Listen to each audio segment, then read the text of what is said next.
अब म प्रधानमन्त्रीसँग प्रत्यक्ष प्रश्नोत्तर कार्यक्रम प्रारम्भ हुने कुराको जानकारी गराउँछु। सर्वप्रथम प्रश्नकर्ता माननीय सदस्य तेजुलाल चौधरीलाई सम्माननीय प्रधानमन्त्रीसँग प्रश्न सोध्न अनुमति दिन्छु। सम्माननीय सभामुख महोदय, सम्माननीय प्रधानमन्त्रीज्यूलाई मेरो प्रश्न, थारू आन्दोलन मूलतः अधिकारमुखी, पहिचानमुखी र राजनीतिक आन्दोलन हो भनेमा दुई मत हुन सक्दैन। तसर्थ यसै सन्दर्भमा टिकापुर घटना अहिलेसम्म पनि थारूहरू फरार छन्, मुद्दा खेपिरहेको छन्। किन फरार व्यक्तिहरू कहिलेसम्म मुक्ति पाउनुहुन्छ? साथै प्रतिनिधि सभामा सबै 250 जना सांसदहरूको भूमिका र अधिकार समान छ भनिन्छ, तर नेपाल सरकारले मन्त्री र नेताहरूको निर्वाचन क्षेत्रमा बजेट मात्रै छुट्याउँछ। यसले संहिता र गणतन्त्र कमजोर पार्छ कि पार्दैन? निर्वाचन पछि किन यस्तो विभेद र दुर्व्यवहार गरिन्छ? साथै मधेसको साक्षरता कम हुनुको मुख्य कारण के हो? र साथै टोल टोलमा विद्यालय छन्, सुविधा छन्, तर मधेसको साक्षरता प्रतिशत कम छ। विशेष गरी मधेसको शैक्षिक गुणस्तर सुधार गरी त्यहाँका मुहार फेर्न सरकारको किन प्रभावकारी र दिगो सुधारको योजना ल्याउन नसकेको हो? सम्माननीय प्रधानमन्त्रीज्यूसँग जवाब चाहियो। धन्यवाद। अब सम्माननीय प्रधानमन्त्री पुष्पकमल दाहाल प्रचण्डलाई उक्त प्रश्नको जवाब दिन अनुमति दिन्छु। सम्माननीय सभामुख महोदय, प्रश्नकर्ता माननीयलाई म धन्यवाद भन्न चाहन्छु। थारू लगायत आर्थिक र सामाजिक रूपमा पछाडि परेका समुदायको पहिचान स्थापित गर्ने र आर्थिक सामाजिक सशक्तिकरणका निम्ति र त्यसको मार्फत समुदायको अधिकार सुनिश्चित गर्ने विषयमा नेपाल सरकार सधैँ नै गम्भीर रहँदै आएको म जानकारी गराउन चाहन्छु। सोही आधारमा आवधिक योजना, वार्षिक नीति कार्यक्रम तथा बजेट मार्फत सरकारले विभिन्न कार्यक्रम सञ्चालन गरिरहेको विषयमा सम्मानित सदन र मान्य सांसदहरू समक्ष म अवगत गराउन चाहन्छु। टिकापुर घटना एउटा दुःखद घटना हो। घटनाका विषयमा दोषी ठहर भएका व्यक्तिहरूको हकमा कानुन बमोजिम नै हुने कुरा मान्यहरूलाई अवगत नै छ। जहाँसम्म कैद माफी मिनाको विषय छ, त्यस घटनामा कानुन बमोजिमको प्रक्रिया पूरा गरेका केहीले सो सुविधा पाइ पनि सक्नु भएको छ भने बाँकीले कानुन बमोजिम तोकिएको प्रक्रिया अनुरूप निरूपण हुने नै छ भन्ने विश्वास व्यक्त गर्दछु। दोस्रो, सरकारले आवधिक बजेट तर्जुमा गर्दा प्रचलित ऐन कानुन बजेट तर्जुमा दिग्दर्शन एवं प्रणाली अनुरूप छलफल तथा स्वीकृति गर्ने प्रक्रियामा सबै जनप्रतिनिधिहरूको अहम भूमिका रहने कुरामा दुई मत हुन सक्दैन। सरकारको नीति तथा कार्यक्रम र वार्षिक बजेट निर्माण प्रक्रियाको परम्परागत अभ्यासमा परिवर्तन गर्न मैले यही रोस्टम मार्फत गत साल घोषणा गरेको कुरा सबैलाई अवगत नै छ। सोही बमोजिम सम्बद्ध कानुनमा समेत आवश्यक संशोधन गरी कार्य अगाडि बढाइएको पनि हो। यद्यपि सङ्घीय संसदमा नीति तथा कार्यक्रममा पर्याप्त छलफल भएर बजेट निर्माण हुने अपेक्षा गरिए पनि संसदको कार्यवाही नियमित रूपमा सुचारू हुन नसक्दा नीति तथा कार्यक्रम र बजेट तर्जुमा प्रक्रियामा हामीले अपेक्षा गरे अनुसारको रूपान्तरण गर्न भने सकेनौँ। तर सरकारले नीति तथा कार्यक्रममा उल्लेखित विषयहरूलाई सम्बन्धित सबै पक्षसँग छलफल गरी बजेटमा तालमेल कायम गर्ने पुरै कोसिस गरिएको छ। बजेट विनियोजन गर्दा बहुवर्षीय स्रोत सहमति दिइएका आयोजना, आगामी आर्थिक वर्षमा सम्पन्न हुने आयोजना, सृजित दायित्व भुक्तानी गर्नुपर्ने आयोजना, क्रमागत रूपमा रहेका आयोजना तथा अनिवार्य दायित्व अन्तर्गत खर्च हुने कार्यक्रमका प्राथमिकतापूर्वक अनिवार्य रूपमा बजेट प्रस्ताव गर्नुपर्ने हुन्छ। सङ्घीयता र गणतन्त्रको रक्षा एवं संविधानले निर्दिष्ट गरेको मार्गचित्र बमोजिम सबै भौगोलिक क्षेत्र, वर्ग र समुदायको समानुपातिक, सन्तुलित र समन्वयित विकास, सुशासन र समृद्धिलाई मुख्य आधार लिएर बजेट तर्जुमा गरिएको विषय बजेटका प्राथमिक तथा क्षेत्रगत विनियोजनबाट प्रष्ट भएकै छ। शैक्षिक सूचकाङ्कमा पछाडि परेको मध्य प्रदेशमा शैक्षिक गुणस्तर सुधारका लागि सरकार गम्भीर रहेको छ। शिक्षातर्फ वित्तीय हस्तान्तरण मार्फत मध्य प्रदेशका स्थानीय तहमा रु 20 अरब 44 करोड बजेट व्यवस्था गरिएको छ। शिक्षातर्फ स्थानीय तहमा दिएको कुल सशर्त अनुदानको 15% मध्य प्रदेशलाई मात्र हस्तान्तरण गर्ने गरी विनियोजन गरिएको हो। त्यसै गरी स्थानीय साझेदारीमा विद्यालय कक्षा कोठा निर्माणका लागि वित्तीय हस्तान्तरणतर्फको रु 2 अरब 53 करोड मध्ये करिब 40% अर्थात् 1 अरब 2 करोड रकम मधेसका स्थानीय तहहरूका लागि मात्र छुट्याइएको छ। यसका अतिरिक्त आगामी आर्थिक वर्षको बजेटमा साक्षर भइसकेका स्थानीय तहका लागि आजीवन सिकाइ कार्यक्रम अन्तर्गत 2 लाख, साक्षर घोषणा नभएका गाउँपालिकाका लागि 3 लाख र नगरपालिकाका 4 लाखका दरले वित्तीय हस्तान्तरण गर्ने प्रबन्ध गरिएको छ। सरकारले मधेस मात्र नभएर देशैभरि गम्भीरताका साथ शिक्षा क्षेत्रमा रूपान्तरणको लक्ष्य लिएको छ। जातीय, लैङ्गिक लगायतका विभेदका कारण उपेक्षित तथा उत्पीडित समुदायको शिक्षामा पहुँच कायम गर्न छात्रवृत्ति, दिवा खाजा लगायतका कतिपय विशेष कार्यक्रम कार्यान्वयनमा रहेका र आगामी आर्थिक वर्षको बजेटमा थप कार्यक्रम समेत तर्जुमा गरिएका छन्। शैक्षिक वातावरण सुधारका लागि समुदाय, राजनीतिक दल, नागरिक समाजको महत्त्वपूर्ण भूमिका रहने भएकोले त्यसतर्फ मान्यजीहरूको पनि प्रभावकारी भूमिकाको समेत मैले अपेक्षा लिएको छु। धन्यवाद। अब प्रश्नकर्ता मान्य सदस्य दामोदर पौडेल बैरागी।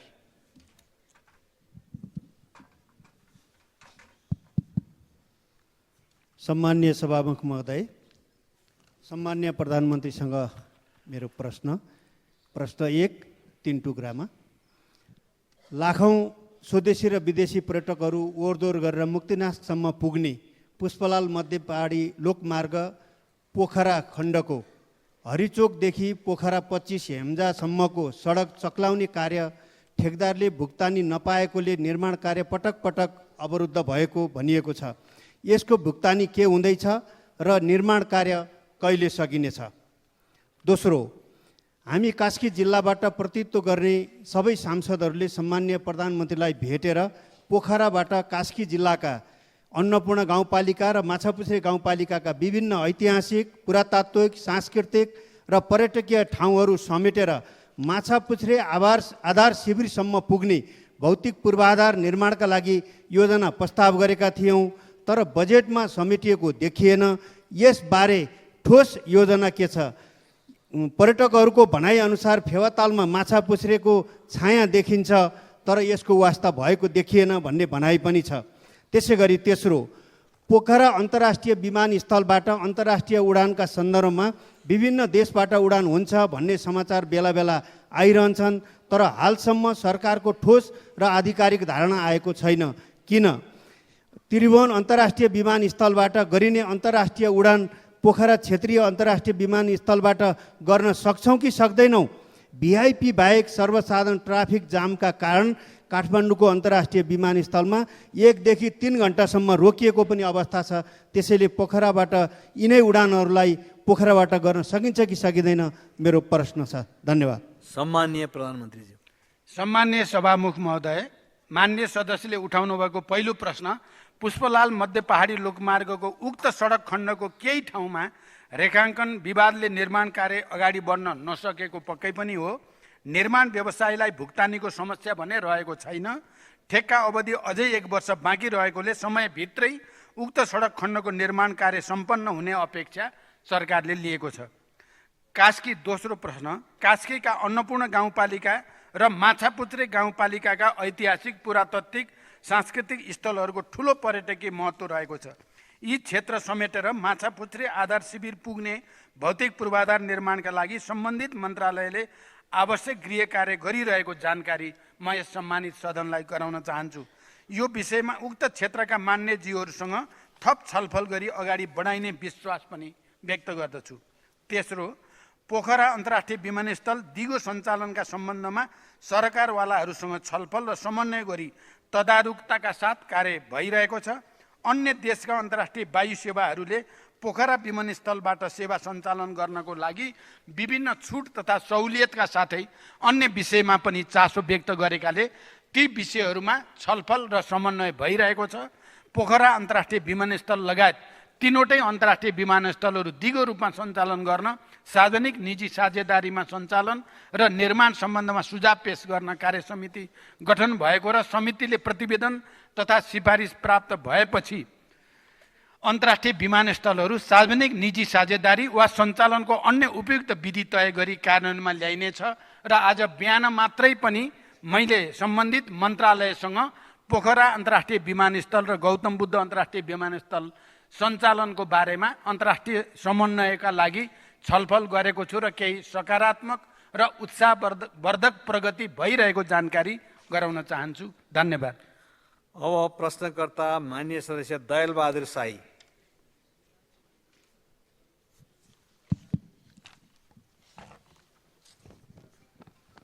सम्माननीय सभामुखज्यू, सम्माननीय प्रधानमन्त्रीज्यू, सुदूरपश्चिम प्रदेश र कर्णाली प्रदेशका विभिन्न जिल्लाहरूमा 2069 साल असोज 13 गतेबाट सुरु भएर 23 गतेसम्म परेको अविरल वर्षाका कारण करिब 9000 घरधुरी प्रभावित भएका थिए। ठुलो धनजनको क्षति भएको थियो। उनीहरूको दैनिकी अहिले पनि निकै कष्टकर छ।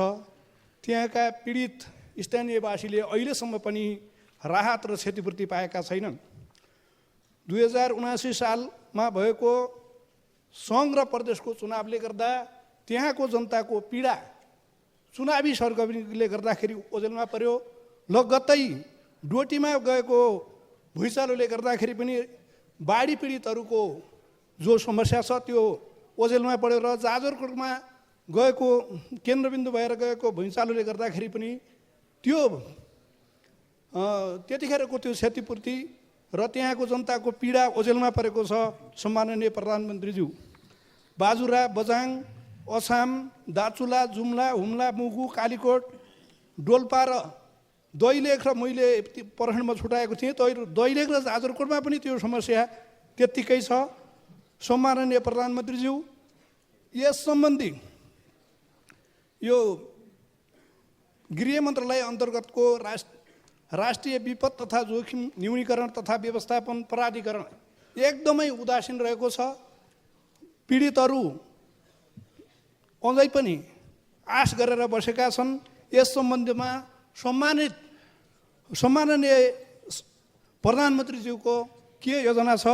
धन्यवाद। सम्माननीय प्रधानमन्त्री। सम्मान्य सभामुख महोदय, मान्यजीको पहिलो प्रश्न, सुदूरपश्चिम र कर्णाली प्रदेशका जिल्लाहरूमा गएको बाढी पहिरोबाट प्रभावित 3313 परिवारको आवास निर्माणका लागि आवश्यक 88 करोड 82,500 थप निकासा गर्ने प्रक्रिया अगाडि बढाइएको जानकारी गराउन चाहन्छु। यो रकम यथाशीघ्र सम्बन्धित जिल्ला र लाभग्राहीको खातामा पठाउने प्रबन्ध मिलाउन मैले सम्बन्धित निकायलाई निर्देशन दिइ नै सकेको छु। जाजरकोट र बझाङ केन्द्रबिन्दु भएर गएको भूकम्पबाट प्रभावित 85,690 अस्थायी आवासका लाभग्राही पहिचान भई अस्थायी आवास व्यवस्थापनका लागि आवश्यक 4 अरब 28 करोड 45 लाख रुपियाँ मध्ये राष्ट्रिय विपद जोखिम न्यूनीकरण तथा व्यवस्थापन प्राधिकरणबाट 3 अरब 16 करोड रुपियाँ जिल्ला विपद व्यवस्थापन समितिको कोषमा निकासा भइसकेको छ। बाँकी रहेको 1 अरब 12 करोड 45 लाख निकासाका लागि आवश्यक प्रक्रिया अगाडि बढाइएको छ। यसै गरी डोटी केन्द्रबिन्दु भई गएको भूकम्पबाट 15,600 लाभग्राही पहिचान भई अस्थायी आवास व्यवस्थापनका लागि आवश्यक पर्ने रु 78 करोड निकासाका लागि समेत प्रक्रिया अगाडि बढिसकेको छ। धन्यवाद। अब प्रश्नकर्ता माननीय सदस्य दिकपाल कुमार शाही। सम्माननीय सभामुखज्यू, सम्माननीय प्रधानमन्त्रीज्यूलाई मेरो प्रश्न, 2080 जेठ 31 गते का दिन दैलेख जिल्लाको दुल्लु नगरपालिका 12 दहमा दाहाल, लम्साल र रूपाखेतीका कुल शिरोमणि दासुको शालिग अनावरण कार्यक्रमको आमसभामा भावुक हुँदै सम्बोधन गर्दा पञ्चकोशी क्षेत्र मेरो पूर्वजको वासस्थान हो र यस क्षेत्रको विकास गर्नु मेरो कर्तव्य हो। यसको विकासको लागि म बजेटको व्यवस्था गर्छु भन्नुभएको थियो। यस वर्षको वार्षिक विकास कार्यक्रममा त्यस्तो उल्लेख्य बजेट किन देखिएन? आफैले बोलेको पञ्चकोशी क्षेत्र धार्मिक क्षेत्रको विकासको लागि के गर्दै हुनुहुन्छ र कर्णाली सभ्यताको रूपमा रहेको खस राज्यको सिजनल राजधानी दुल्लुमा रहेको ऐतिहासिक दुल्लु दरबार प्रधानमन्त्रीज्यूकै नेतृत्वमा रहेको नेकपा माओवादी पार्टीले 2059 वैशाख 8 गते बमद्वारा ध्वस्त बनाइएको थियो। सो दरबार निर्माण गर्न सरकारले के गर्दैछ? सम्माननीय प्रधानमन्त्री। सभामुख महोदय, ऐतिहासिक धार्मिक सांस्कृतिक एवं पुरातात्विक महत्त्व बोकेको दैलेखको पञ्चकोशी धार्मिक क्षेत्रको समग्र पर्यटकीय विकासका लागि सरकार गम्भीर रहेको जानकारी गराउँछु। दैलेख पादुका स्थानको अन्वेषण एवं उत्खनन कार्यका लागि पुरातत्व विभागबाट आगामी आर्थिक वर्षका लागि बजेट विनियोजन गरिएको छ। पुरातत्व विभागले अध्ययन अनुसन्धान र संरक्षणका कार्यहरू गर्नुको साथै पञ्चकोशी अन्तर्गत श्री स्थान, पादुका स्थान, नाभि स्थान, तल्लो ढुङ्गेश्वर जस्ता ठाउँहरूमा संरक्षणका कार्यहरू भइरहेका छन्। पर्यटन क्षेत्रको विकासलाई प्राथमिकताका साथ देशैभरिका पर्यटकीय स्थलको संरक्षण, पूर्वाधार विकास तथा प्रवर्धन गर्ने कार्यक्रमलाई विशेष प्राथमिकताको साथ कार्यान्वयनमा ल्याइनेछ। दैलेख स्थित दुल्लु दरबारको संरक्षणका लागि पुरातत्व विभाग मार्फत विगतका वर्षहरूमा समेत विभिन्न कार्य हुँदै आएका छन्। उक्त दरबार निजी स्वामित्वमा भएकोले सम्बद्ध पक्षसँग संवाद गरी दरबार पुनर्निर्माण गर्न स्थानीय तह मार्फत समन्वय पनि भइरहेको छ। धन्यवाद। अब प्रश्नकर्ता माननीय सदस्य जुली कुमारी महतो महासेठ। सम्माननीय सभामुख महोदय, सम्माननीय प्रधानमन्त्रीज्यूसँग जिज्ञासा राख्न चाहन्छु। धौन्साको कौचरी स्थित मिथिला बिहारी मठबाट प्रत्येक वर्ष फाल्गुनमा आयोजना हुने मध्यमा परिक्रमाको डोलालाई यहाँले स्वयं विदाय गर्नुभएको यहाँलाई स्मरणै होला। एसियाकै सबैभन्दा ठुलो नेपाल र भारत गरी 133 किलोमिटरमा घुमिने मध्यमा परिक्रमा नेपाल र भारत बीचको धार्मिक सांस्कृतिक सम्बन्धको जीवन्त गाथा हो। भारतको फुलहड कल्ना लगायत स्थान हुँदै धौन्साको मुखियापट्टि मुसर्निया वार्ड नम्बर 6 स्थिति थलीघाट नदी पार गरेर नेपालको दर्जनौं धार्मिक स्थलहरूको परिक्रमा गरिन्छ। तर दुर्भाग्य जमुनी पुलको थलीघाटमा निर्माणाधीन पुल वर्षौंदेखि अल्पत्र परेको छ। हाल आएर नेपालकै भूभागमा नापी अनुसार तत्काल जनतालाई राहत दिन अस्थायी बेली ब्रिज पुलको निर्माण गर्नका लागि अगाडि बढेको, तर भारत पक्षबाट अवरोध गर्नुपर्ने कारण के होला? नेपालले आफ्नो भूभागमा पनि निर्माण कार्य गर्न पाउने हो वा होइन? नापी परराष्ट्र मन्त्रालय, गृह मन्त्रालय, भौतिक पूर्वाधार मन्त्रालय समेत जानकार भइसक्दा पनि उक्त भूमिको स्पष्ट नापी डिटेल्स ल्याउँदा पनि भारतीय पक्षद्वारा हालसम्म सहजीकरण गर्न नचाहेको र नेपालको भूमिमा आएर अवरोध गर्नुपर्ने कारण के होला? यसरी अवरोध खडा गरिरहँदा सम्बन्धित निकाय मुखदर्शक बन्नुपर्ने कारण के होला? सम्मान्य प्रधानमन्त्रीज्यूसँग चित्तबुझ्दो सकारात्मक जवाबको अपेक्षा गर्दछु।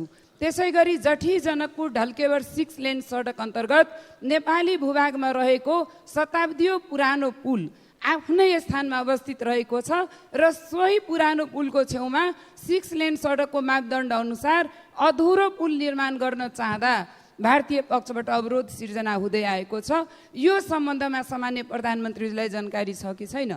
सामान्य प्रधानमन्त्रीज्यूसँग चित्त बुझ्दो निकासा सहितको जवाबको अपेक्षा गरेको छु। त्यस्तै सामान्य प्रधानमन्त्रीज्यूसँग नेपाललाई आकर्षक भ्रमण गन्तव्यको रूपमा विकास गर्दै विदेशी पर्यटकलाई आकर्षित गर्ने सरकारको योजना अनुरूप सरकारको आगामी आर्थिक वर्ष 81-82मा 16 लाख पर्यटक भित्र्याउने योजना लिएको छ। यो लक्ष्य प्राप्तिमा मिथिला संस्कृतिको खुला पुस्तकालयको रूपमा रहेको जनकपुर धाम क्षेत्रको धेरै योगदान रहने कुरा निर्विवादै छ।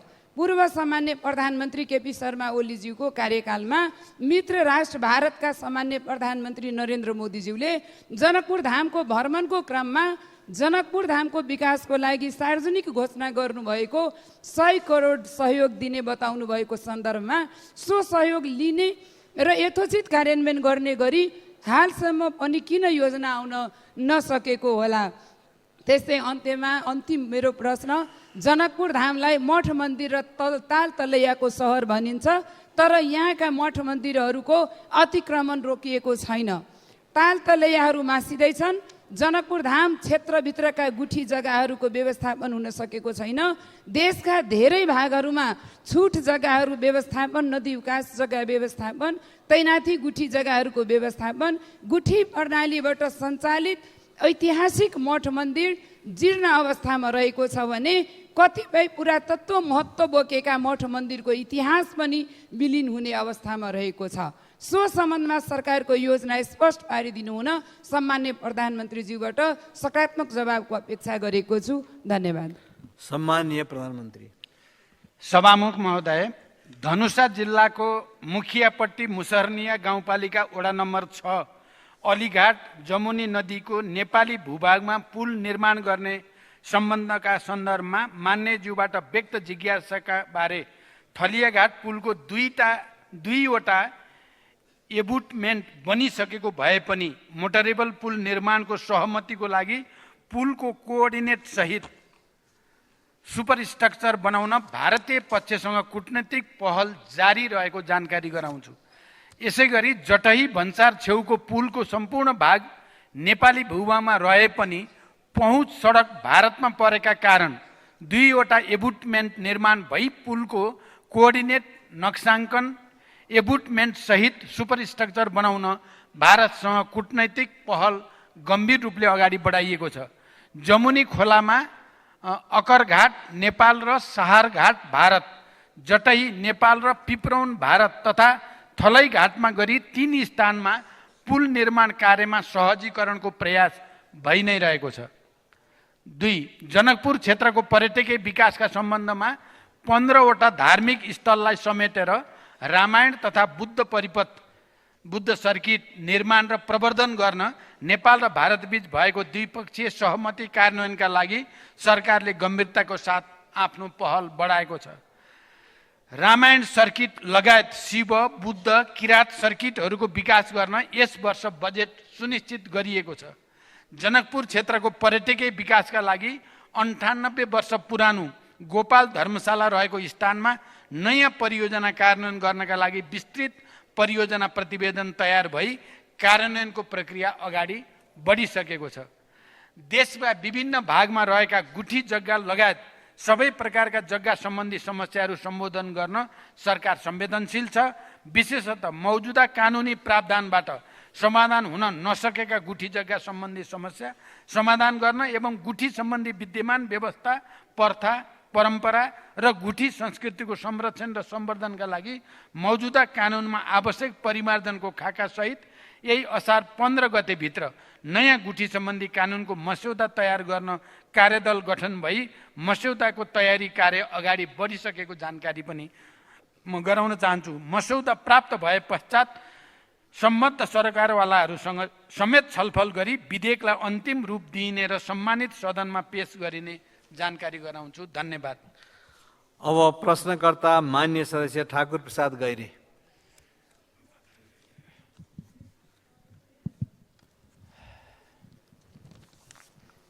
सम्मान्य सभामुख महोदय, सम्मान्य प्रधानमन्त्रीज्यू, आर्थिक वर्ष 2081-82 को बजेट पास गर्ने प्रक्रियामा भएकोले बजेट सम्बन्धी केही जिज्ञासा राख्न चाहन्छु।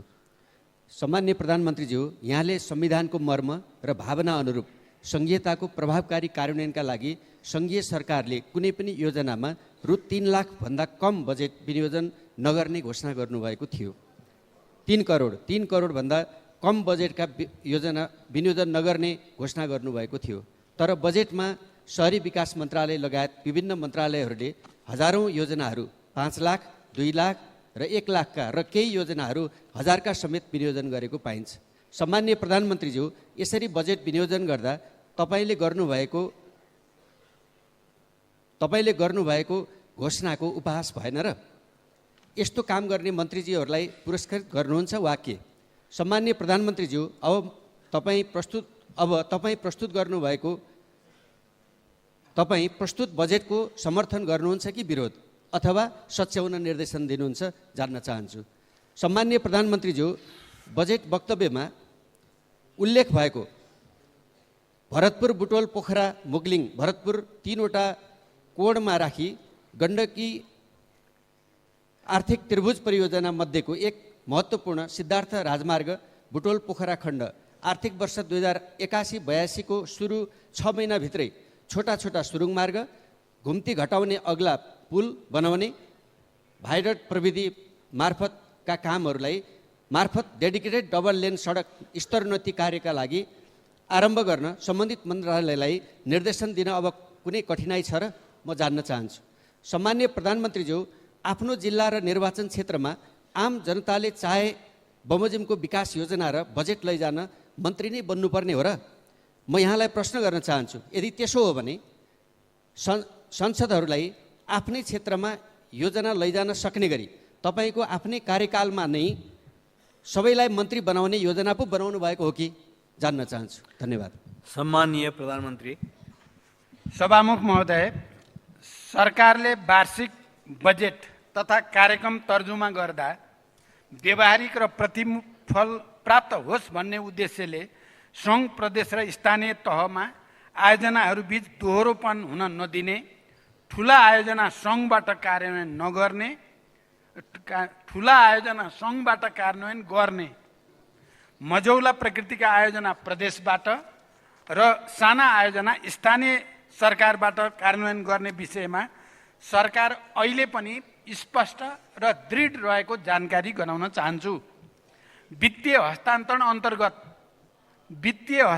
अन्तर्गत सशर्त अनुदानका तर्फका कतिपय आयोजनाहरू सम्पन्न गर्ने कार्यका लागि केही आयोजना तथा कार्यक्रमहरूमा कम रकम देखिए पनि रु 3 करोड भन्दा कम रकम विनियोजन भएका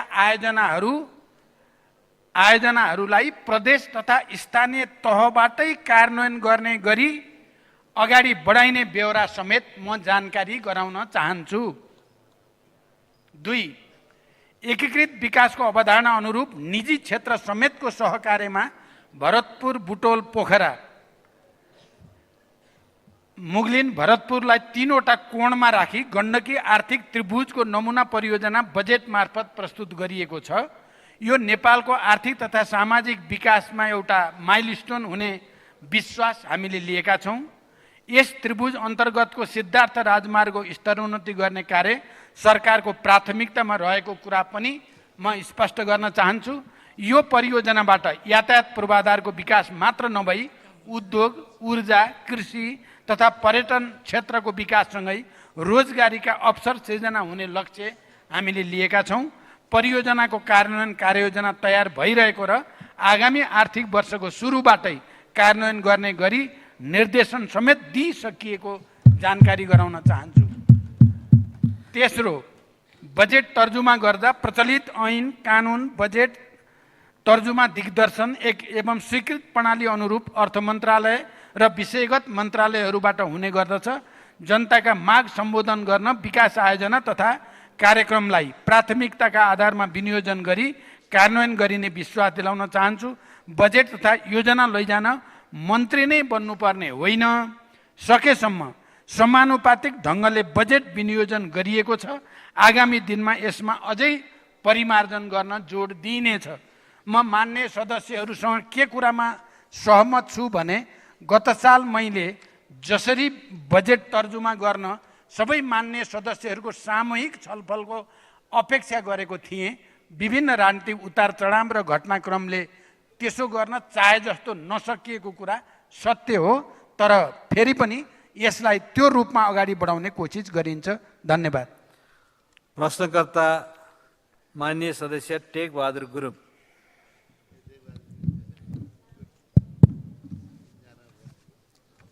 सम्मानीय सभामुख महोदय, सम्मानीय प्रधानमन्त्रीज्यूलाई म केही प्रश्न राख्न चाहन्छु।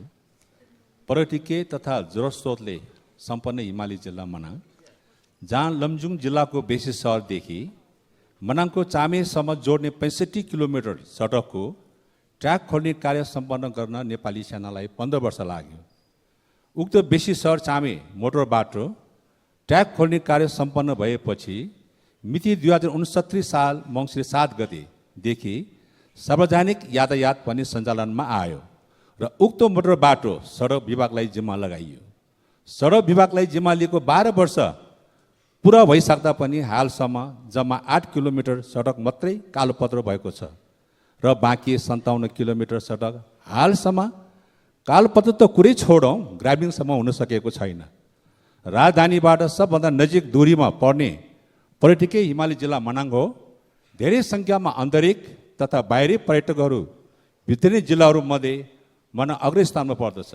मनाङ जनताहरू आन्तरिक तथा बाहिरी पर्यटकले कहिलेसम्म जोखिम पूर्ण यात्रा ब्याउनु पर्ने हो। मनाङवासीले पक्की पिच सडकमा यात्रा गर्न अब कति वर्ष कुर्नुपर्ने हो? आगामी योजना के छ? ठिक कति वर्षभित्र बेसी सहर चामे सडक ग्राभल भई कालोपत्रे पिचको कार्य सम्पन्न हुनेछ भने सम्माननीय प्रधानज्यूबाट जवाब पाऊँ।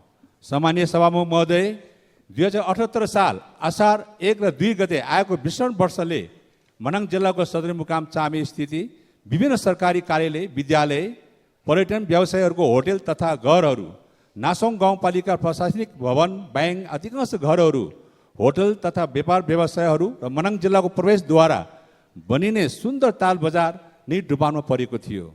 साथै जिल्लाभरिको सडक, झुलुङ्गे पुल, बाहिरी पहिरोले छेदविच्छेद गरी अरबौँको क्षति पुर्याएको थियो। तत्कालीन समयमा स्वयं सम्माननीय प्रधानमन्त्रीज्यू, पूर्व मन्त्री देवप्रसाद गुरुङज्यू, तत्कालीन ऊर्जा मन्त्री पम्प भुषालज्यू र म लगायत कर्मचारीहरूको टिमले स्थलगत अवलोकन गरी तत्कालीन सरकारले समेत मनाङ जिल्लालाई क्षतिग्रस्त जिल्ला घोषणा गरेको थियो। तर हालसम्म पनि कार्यान्वयनमा ढिलाइ भएको कारणले मनाङ जिल्लाका जनताले शास्ति खेपिरहेका छन् र मनाङ जनताले कहिलेसम्म शास्ति खेप्नु पर्ने हो?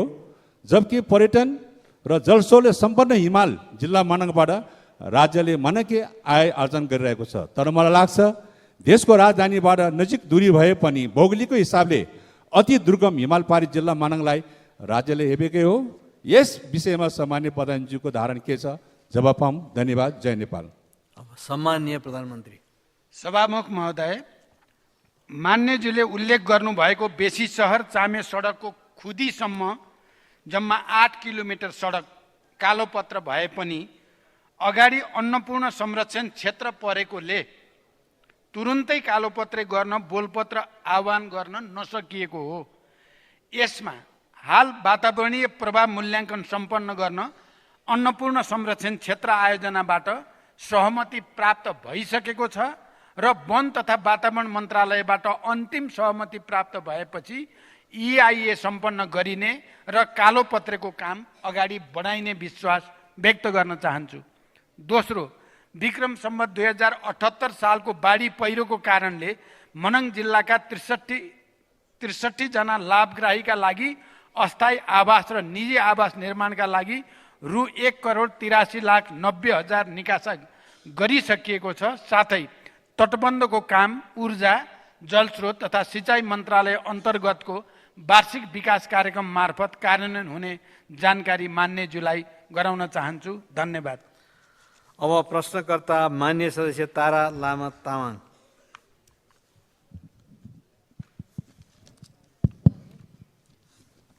सम्मान्य सभामुखज्यू मार्फत सम्मान्य प्रधानमन्त्रीज्यूमा, तत्कालीन सरकारले 2058 सालमा शुक्लाफाटा वन्यजन्तु आरक्ष हालको शुक्लाफाटा राष्ट्रिय निकुञ्ज विस्तार गर्ने क्रममा 100औं परिवार घरबारविहीन भएका छन्।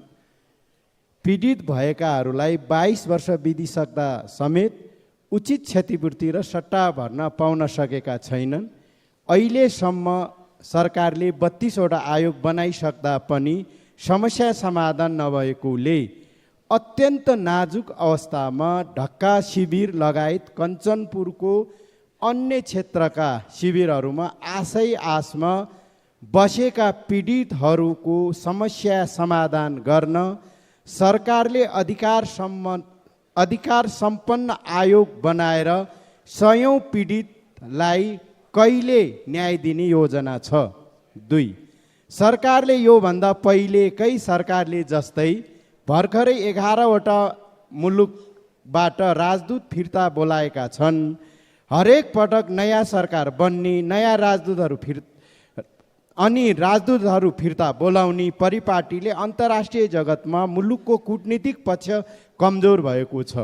अहिलेसम्म 50% करियर डिप्लोमेट र 50% राजनीतिक नियुक्तिबाट राजदूत जाने गरेका छन्। आगामी दिनहरूमा सरकारले राजनीतिक नियुक्ति गर्दा राष्ट्रिय सहमति बनाएर नियुक्ति गर्दा राम्रो सन्देश जाने थियो कि राजदूत नियुक्ति पश्चात एउटा मापदण्ड बनाएर कार्य सम्पादनको आधारमा कम्तीमा 4 वर्ष राख्ने व्यवस्था गर्दा राम्रो हुन्थ्यो कि? यसमा सरकारको योजना के छ? 3. कञ्चनपुरको चुरेदेखि भारतको दुधवा नेसनल पार्कसम्म जोडिएको 43 किलोमिटर लामो दोदा नदीको बाढीको कारण हरेक वर्ष यो किनारामा बसोबास गरेको हजारौं बिघा खेतीयोग्य जमिन र दर्जनौं गाउँ डुबान कटान भई करोडौं धनजनको क्षति हुने र बस्ती विस्थापित हुनु परेको छ। यो समस्यालाई समाधान गर्न बृहत गुरुयोजना बनाई अधिकांश राणा थारू आदिवासी जनजाति र अन्य समुदायको बसोबास रहेको सो क्षेत्रको समस्या समाधानको लागि सरकारले के सोचिरहेको छ? के योजना छ?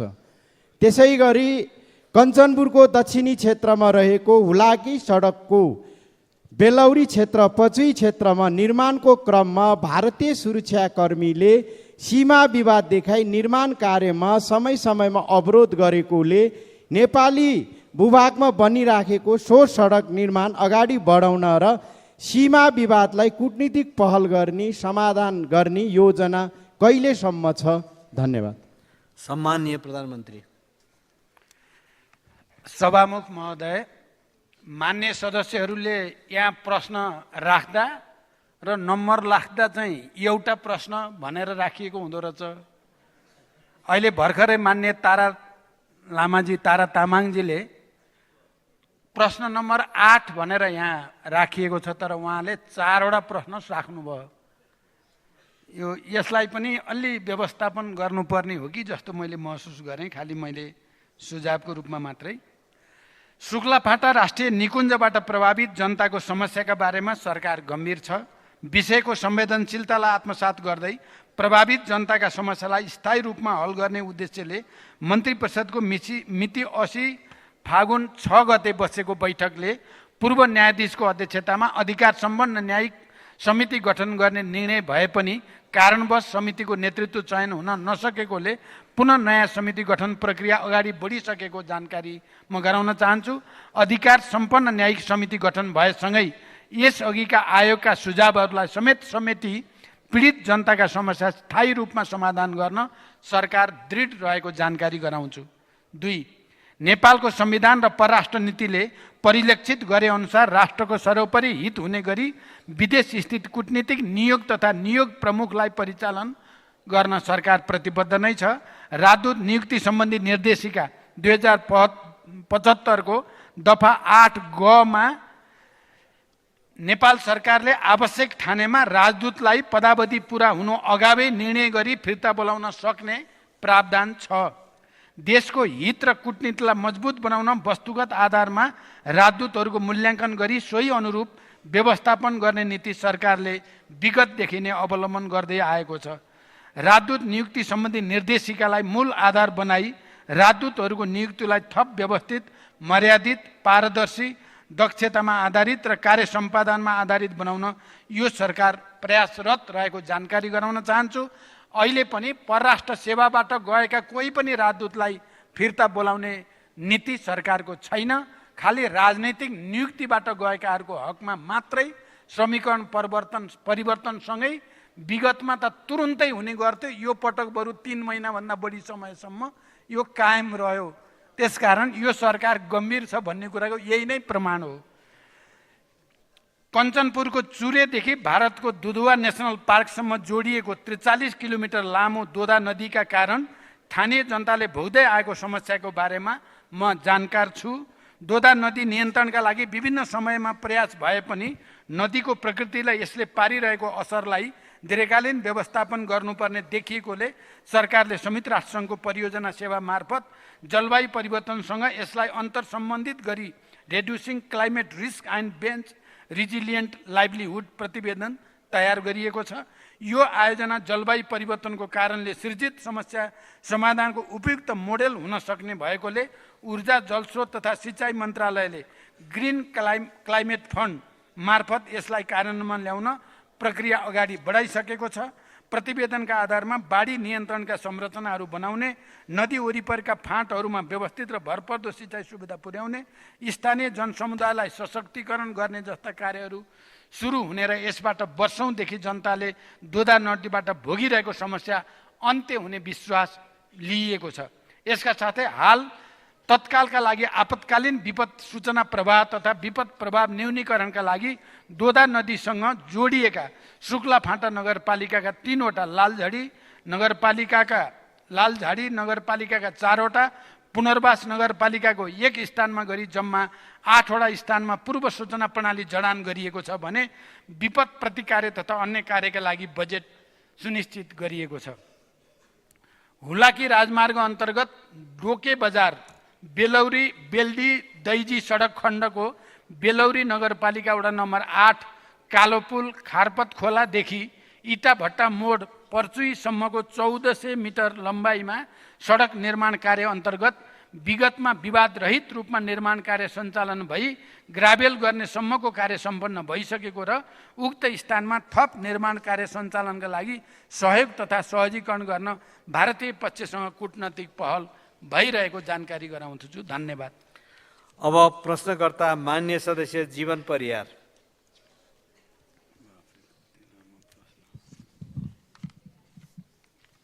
सम्माननीय सभामुख महोदय मार्फत सम्माननीय प्रधानमन्त्रीज्यू समक्ष मेरो प्रश्न यस प्रकार रहेको छ। कास्की, रूपन्देही, चितवन, काठमाडौँ उपत्यका लगायत देशैभरका लाखौँ सहकारी बचतकर्ताको अरबौँ रकम सहकारीका सञ्चालक, व्यवस्थापक, सहकारीबाट कर्जा लिए समयमा साँबा र ब्याज नबुझाएका ऋणी, गैरकानुनी रूपमा सहकारीको रकम लगेका निजी कम्पनी लगायत सरकारवाला अन्य व्यक्ति जसले उक्त रकमको हिनामिना, दुरुपयोग, अपचलन र ठगी गरेका छन्, ती व्यक्तिबाट ठगिएको रकम असुल उपर गरी ती लाखौँ पीडित सहकारीका बचतकर्ताले कहिलेसम्म रकम फिर्ता पाउँछन्? सरकारले उक्त कार्य कहाँसम्म पुर्याएको छ? साथै ती ठगी कार्यमा संलग्न संस्था, कम्पनी र व्यक्तिहरूलाई कानुनी कारबाही गर्न तपाईँको प्रतिबद्धता के हो? सम्माननीय प्रधानमन्त्रीज्यूको स्पष्ट जवाब चाहन्छु। अर्को प्रश्न, सम्माननीय प्रधानमन्त्रीज्यू, सदियौँदेखि जात व्यवस्थाका कारण मानिस बीच कलङ्कको रूपमा रहेको जातीय भेदभाव र छुवाछुत आजको 21औं शताब्दीसम्म पनि विद्यमान छ। के यो देशका लाखौँ दलित समुदायले अपमान, अपहेलना, तिरस्कार र मानव मर्यादाबाट कहिलेसम्म विमुख हुनुपर्ने हो? के यही हो मानव अधिकार? विश्व सामु हामीले कहिलेसम्म शिर निहुर्याउनु पर्ने हो? के पटक पटक राज्य सञ्चालनको ड्राइभिङ सिटमा बस्ने तपाईँहरूले माफी माग्नु पर्दैन? के यी लाखौँ अपमानित जनताको पीडाप्रति संवेदना पैदा हुँदैन? हाम्रो देशबाट 104 वर्ष राणा शासनको अन्त्य भएको 74 वर्ष भयो। 30 वर्ष पञ्चायती व्यवस्था अन्त्य भएको 35 वर्ष भयो। यो देशबाट झन्डै 240 वर्ष राजतन्त्र अन्त्य भएको 16 वर्ष भयो। पुनस्थापित प्रतिनिधि सभा अर्थात् जनताको सार्वभौम संसदबाट 2063 जेठ 21 गते जातीय भेदभाव र छुवाछुत मुक्त राष्ट्र घोषणा भएको 18 वर्ष भयो। संविधान सभाबाट संविधान जारी भएको 9 वर्ष भयो। संविधानको मौलिक हक अन्तर्गत धारा 24 मा जातीय भेदभाव विरुद्धको हक र धारा 40 मा दलितको हकको व्यवस्था गरिएको छ। प्रधानमन्त्रीज्यू, संविधानको धारा 24 र धारा 40 को कार्यान्वयन आजसम्म किन कार्यान्वयन हुन सकेन? धारा 40 मा भएको व्यवस्था सम्बन्धी ऐन कहिलेसम्म बन्छ? साथै यो देशबाट जातीय भेदभाव र छुवाछुत जस्तो कुप्रथा, कुसंस्कार र कुरीति हटाउन तपाईँको योजना के छ? अब यो समस्या हटाउन कस्तो रणनीति तय गर्नुहुन्छ? कार्यक्रम के ल्याउने तयारी गर्नुभएको छ? के यो समस्या दलित समुदायको मात्र समस्या हो वा यो देशको समस्या हो, अर्थात् आम नेपालीको समस्या हो। सम्माननीय प्रधानमन्त्रीज्यूको स्पष्ट जवाब चाहन्छु। धन्यवाद। जय नेपाल। सम्माननीय प्रधानमन्त्री। सम्मान्य सभामुख महोदय, मान्यजीले निकै लामो व्याख्या सहित प्रश्न गर्नुभएको छ, धन्यवाद। सहकारी क्षेत्रमा व्याप्त समस्याबारे सरकार जानकार पनि छ र सरकार गम्भीर पनि छ। यी समस्याहरू सम्बोधन गर्नका लागि गत वर्ष राष्ट्रिय योजना आयोगका सदस्यको संयोजकत्वमा उच्चस्तरीय सुझाव कार्यदल गठन गरी प्राप्त हुन आएको सुझाव एवं सहकारी पीडितहरूसँग भएका सहमति कार्यान्वयन गर्न विभिन्न प्रयासहरू अगाडि बढिरहेका छन्। हालसम्म 20वटा सहकारीहरूलाई समस्याग्रस्त घोषणा गरी समस्याग्रस्त सहकारी व्यवस्थापन समिति मार्फत बचत फिर्ताको प्रक्रिया अगाडि बढाइएको छ। समस्याग्रस्त घोषणा भएका सबै सहकारी संस्थाका बचतकर्ताहरूबाट 59,587 माग दाबी निवेदनका आधारमा रु 36 अरब 28 करोड 96 लाख 81,780 को दायित्व यकिन भएको छ। यसमध्ये हालसम्म रु 77 करोड 24 लाख 46,458 बचत रकम पीडितलाई फिर्ता भुक्तानी गरिसकिएको छ। यसबीचमा 3वटा समस्याग्रस्त सहकारीको सम्पत्ति व्यवस्थापन तथा दायित्व भुक्तानी गरी बचत भुक्तानी कार्य सम्पन्न भएको छ। यसैगरी नेपाल राष्ट्र ब्याङ्क समेतको संलग्नतामा सहकारी ब्याङ्क लगायत ठूला कारोबार गर्ने 9वटा सहकारी सङ्घ संस्थाको सदन अनुगमन कार्य सम्पन्न भई वित्तीय स्वास्थ्य मजबुत पारी सुशासन र प्रभावकारी सञ्चालनको लागि निर्देशन दिइसकिएको छ। छुट्टै नियामक निकाय स्थापना गर्ने र सहकारी बचत तथा कर्जा सुरक्षण कोष स्थापना गर्ने प्रयोजनका लागि छुट्टै कानुनी व्यवस्था गर्ने प्रक्रिया अगाडि बढाइएको छ र यसका लागि बजेट समेत सुनिश्चित गरिएको छ। प्रदेश तथा स्थानीय सरकारहरूसँग सहकारी समस्या समाधानका लागि विषयगत समिति गठन गरिएको छ। यसैगरी ठूलो कारोबार गर्ने सहकारीहरूलाई नियमन र सुपरिवेक्षण गर्न प्राधिकरण गठनका लागि कानुन मस्यौदा भइरहेको छ। सहकारी नीतिको परिमार्जित मस्यौदा तयार भएको छ भने सहकारी ऐनमा समेत संशोधनको तयारी भइरहेको अवगत गराउन चाहन्छु। सरकारले लिएका यस्ता पहलहरूबाट सरकार यसमा गम्भीर छ र सरकारले यस क्षेत्रमा अल्पकालीन र दीर्घकालीन सुधार हुने विश्वास व्यक्त गर्न चाहन्छु। साथै सरकारका यी कार्यमा मान्यज्यूहरूको रचनात्मक सहयोगको पनि म अपेक्षा गर्दछु। दोस्रो, मान्यज्यूले निकै महत्त्वपूर्ण विषय उठान गर्नुभएको छ। नेपाली समाजमा सदियौँदेखि जातीय विभेद भोग्दै आएका दलित समुदायको संविधान प्रदत्त अधिकार प्राप्ति सुनिश्चितताको विषय निकै गम्भीर छ। यस विषयमा सम्मानित संसद, सरकार, राजनीतिक दल, नागरिक समाज सबै नै संवेदनशील हुन जरुरी छ। दलित समुदायमाथि हुँदै आएको उत्पीडनको क्षतिपूर्तिको माग बिल्कुल जायज छ। आर्थिक सशक्तिकरण मार्फत दलित समुदायको सम्मानपूर्ण जीवनयापन सुनिश्चित गर्न सकिएन भने हामीले लिएको सामाजिक न्याय, सुशासन र समृद्धिको लक्ष्य या हाम्रो राष्ट्रिय आकांक्षा सुखी नेपाली समृद्ध नेपाल पुरा हुन सक्दैन। त्यसैले जातीय विभेदको समूल अन्त्य गर्न संविधानको धारा 40 को मौलिक हक कार्यान्वयनका लागि सरकार गम्भीर र संवेदनशील रहेको जानकारी गराउँछु। सरकारका तर्फबाट जातीय विभेद तथा अन्य छुवाछुत र भेदभाव कसुर र सजाय ऐन 2068 लाई समयानुकूल परिमार्जनका लागि तयारी गरिरहेको छ। दलित समुदायको संविधान प्रदत्त अधिकारको प्रत्याभूति गर्न दलितको सशक्तिकरण कार्य गर्ने संरचनालाई एकीकृत गर्ने दलित उपेक्षित उत्पीडित वर्ग उत्थान तथा विकास प्राधिकरणको संस्थागत विकास गर्ने प्रक्रिया छिटै सुरु गरिँदैछ। सरकारले दलित समुदायका उल्लेखित अधिकार प्राप्तिका लागि रैथाने परम्परागत सिप ज्ञान पेसाको आधुनिकीकरण गरी रोजगारी सृजना र जीविकोपार्जन कार्यक्रम सञ्चालन गर्न शिल्पी उद्यमशीलता कार्यक्रम प्राविधिक धारतर्फको उच्च शिक्षामा दलित समुदायको पहुँचका लागि छात्रवृत्ति व्यवस्था समेत बजेट मार्फत सुनिश्चित गरेको जानकारी गराउन चाहन्छु। यसै गरी जातीय विभेद तथा अन्य छुवाछुत र भेदभाव कसुर र सजाय ऐन व्यवस्थापिका संसदबाट पारित भएको दिन जेठ 10 गतेदेखि छुवाछुत मुक्त राष्ट्र घोषणा गरेको दिन जेठ 21 गतेसम्म 11 दिने जातीय छुवाछुत विरुद्ध राष्ट्रिय अभियान सञ्चालन गरिने विषयमा छलफल भइरहेको जानकारी पनि म गराउन चाहन्छु। धन्यवाद। अब प्रश्नकर्ता मान्य सदस्य जावेदा खातुन जागा। सम्माननीय सभामुख महोदय, म सम्माननीय प्रधानमन्त्रीज्यूसँग मेरो प्रश्न यस प्रकारको रहेको छ।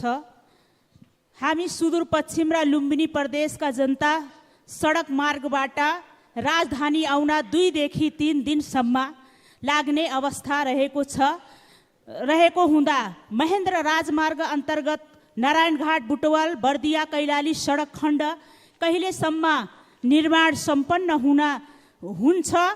यसमा म सम्माननीय प्रधानमन्त्रीज्यूको म जवाब चाहन्छु। र हाम्रो देशको तराई मधेसमा केही जिल्लाहरूमा केही वर्ष अगाडिदेखि धार्मिक द्वन्द्व र जातीय द्वन्द्वको सुरुवात देखा परेको छ। धार्मिक सद्भाव कायम राख्न र द्वन्द्व हुन नदिन प्रधानमन्त्रीज्यूको योजना तथा कार्यक्रम के रहेको छ? र तेस्रोमा रहेको छ ऋणमा निर्माण गरिएको पोखरा अन्तर्राष्ट्रिय विमानस्थल र गौतम बुद्ध अन्तर्राष्ट्रिय विमानस्थल भइरहवा आजसम्म पनि नियमित उडान किन हुन सकिराखेको अवस्था छैन? र ऋणमा रहेको उक्त दुवै विमानस्थलको ऋण तिर्ने आधार के छ? यसबारेमा प्रधानमन्त्रीज्यूसँग जवाब चाहन्छु। हस्त धन्यवाद। सम्माननीय प्रधानमन्त्री। सभामुख महोदय, नारायणगढ बुटोल सडक खण्ड 4 लेनमा स्तरोन्नति गर्ने ठेक्का कार्यान्वयनको चरणमा रहेको छ। आर्थिक वर्ष 81-82 सो सडक खण्ड स्तरोन्नति गर्ने कार्य सम्पन्न हुनेछ। बुटोल गोरुसुङ्गे सडक खण्ड 4 लेनमा स्तरोन्नति गर्न केही हप्तामै ठेक्का सम्झौता हुँदैछ।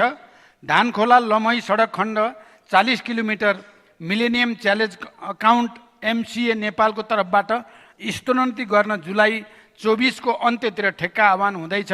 महेन्द्र राजमार्गकै बाँके बर्दिया कैलाली र कञ्चनपुरसम्मको सडक खण्ड स्तरोन्नति गर्नको लागि सडक विभागबाट डिटेल इन्जिनियरिङ डिजाइन तयार गर्न परामर्शदाता नियुक्ति गर्न पूर्व तयारी सुरु भइसकेको छ र डिजाइन तयार भएपछि उक्त सडक खण्डको स्तरोन्नति गर्ने योजना रहेको जानकारी गराउन चाहन्छु।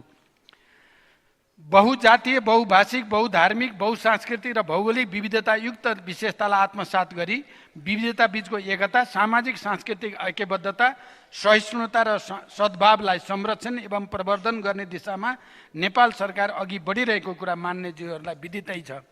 नेपाल सरकारले गृह मन्त्रालय र मातहत स्थानीय प्रशासन मार्फत धार्मिक तथा सामाजिक सद्भाव बढाउन केन्द्रीय स्तर तथा प्रादेशिक स्तरमा समेत छलफलका कार्यक्रमहरू गरिरहेको साथै धार्मिक गतिविधिका नाममा साम्प्रदायिकता फैलाउन खोज्ने व्यक्ति तथा समूहहरूलाई प्रचलित कानुन बमोजिम कानुनी कारबाहीका कार्यलाई निरन्तरता दिँदै आएको छ।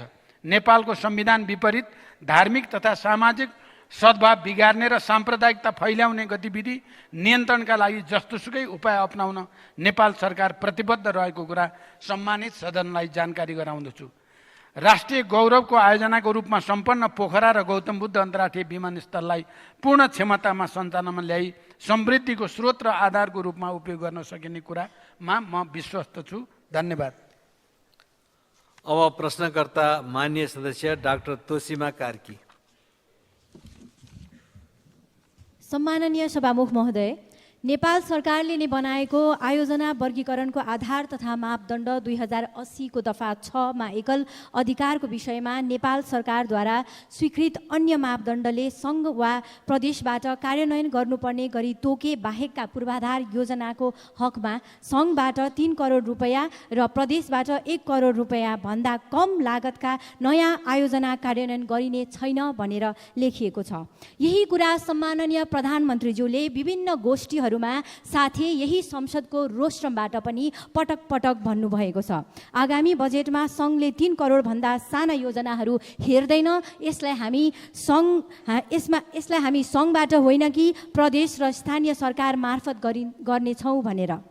तर 2081-82 को बजेटमा हेर्दा साना साना भवन निर्माण, नाली निर्माण, पार्क निर्माण, सडक निर्माण लगायत विभिन्न ठुला योजनाहरूमा समेत 1 लाख 5 लाख जस्ता रकमहरू न्यून रकम छुट्याई पर्याप्त अध्ययन बिना नै सङ्घ अन्तर्गत राखिएको छ।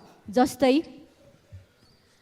मनमोहन स्मृति प्रतिष्ठान ज्येष्ठ नागरिक उपचार सेवा सञ्चालन भनेर 1 लाख, ललितपुरमा घर जग्गाको मुआब्जा दिने कार्य भनेर 3 लाख, 3 लाखले कसरी हामीले मुआब्जा दिने घर जग्गाको। टिकाथली खरिबोटदेखि हनुमन्ते खोलासम्मको सडक स्तरोन्नति, ढुङ्गेन गणेशमान पार्क सडक, गुठी चौर देवीस्थान सडक, मोती राजकुलो महालक्ष्मी, 5 मातेश्वर सडक, सातो बाटो खुमलटार सडकबाट वैकल्पिक ऊर्जाको बाटो हुँदै रेडियो नेपालको टावर उत्तरतर्फ जाने सडक, यो 5वटा सडकलाई एकमुष्ट रूपले 5 लाख। बागमती खोला पुल युएन पुलसँगै 5 लाख, नखु खोला पुलको लागि 5 लाख, महालक्ष्मी लुबु खोला जोड्ने पुलको लागि 5 लाख, खहरे खोला पुल गोदावरी सातो बाटो हरिसिद्धि 5 लाख। यी योजनाहरूमा बजेट थप्ने योजना छ कि कसरी यसलाई कार्यान्वयन गर्ने योजना छ? यी त केवल उदाहरण मात्र हुन्। सम्माननीय सभामुख महोदय, म प्रश्न सोध्न चाहन्छु, बजेट बनाउँदा मन्त्री परिषदमा मन्त्रीज्यूसँग छलफल गरियो कि गरिएन? सरकार आफैले बनाएको मापदण्ड मिच्ने गरी बजेट कसरी ल्याइयो? यस्ता कनिका छरे जस्ता बजेटका योजना कार्यक्रमहरू सङ्घबाट अब हामीले कसरी कार्यान्वयन गर्ने?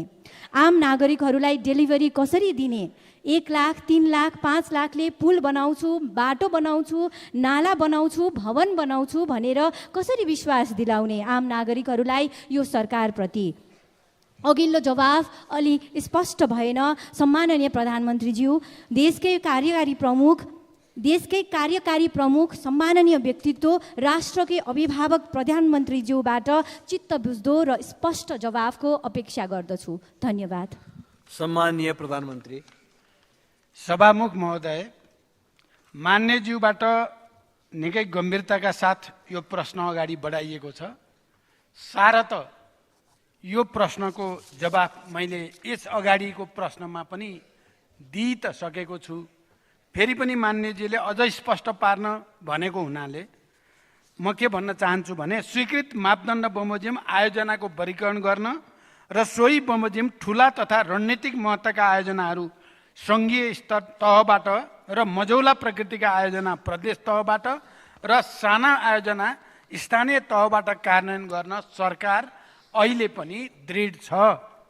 साथै रु 3 करोड भन्दा कम रकम विनियोजन भएका आयोजनाहरू सम्भव भएसम्म प्रदेश र स्थानीय तहबाटै कार्यान्वयनमा लाने विश्वास पनि म पुनः दोहोर्याउन चाहन्छु।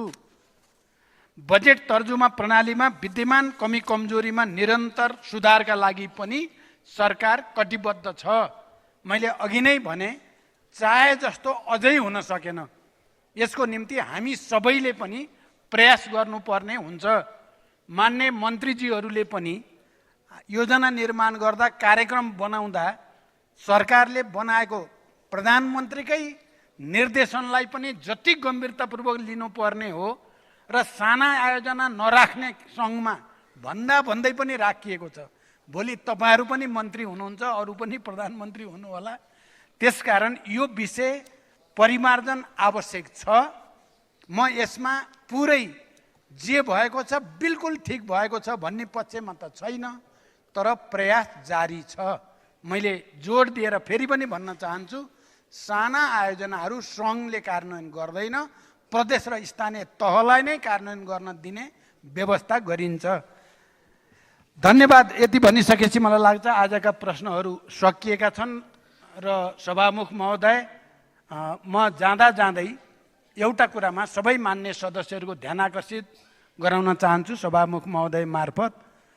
हाम्रो सदनको एउटा परम्परा, प्रचलन, गरिमा जे भने पनि प्रधानमन्त्रीले बोल्ने दिन सत्तापक्ष पनि प्रतिपक्षका पनि सबै नेताहरू, सबै मान्य सदस्यहरू, मन्त्रीहरू, इमर्जेन्सी बाहेक सबै मान्य मन्त्रीहरू उपस्थित हुने प्रचलन नेपालको इतिहासमा स्थापित थियो। तर अब क्रमशः त्यो पातलिन थालेको छ। यसले हामीले अमुक प्रधानमन्त्रीलाई अलिकति अवमूल्यन गरेको पक्कै होइन होला।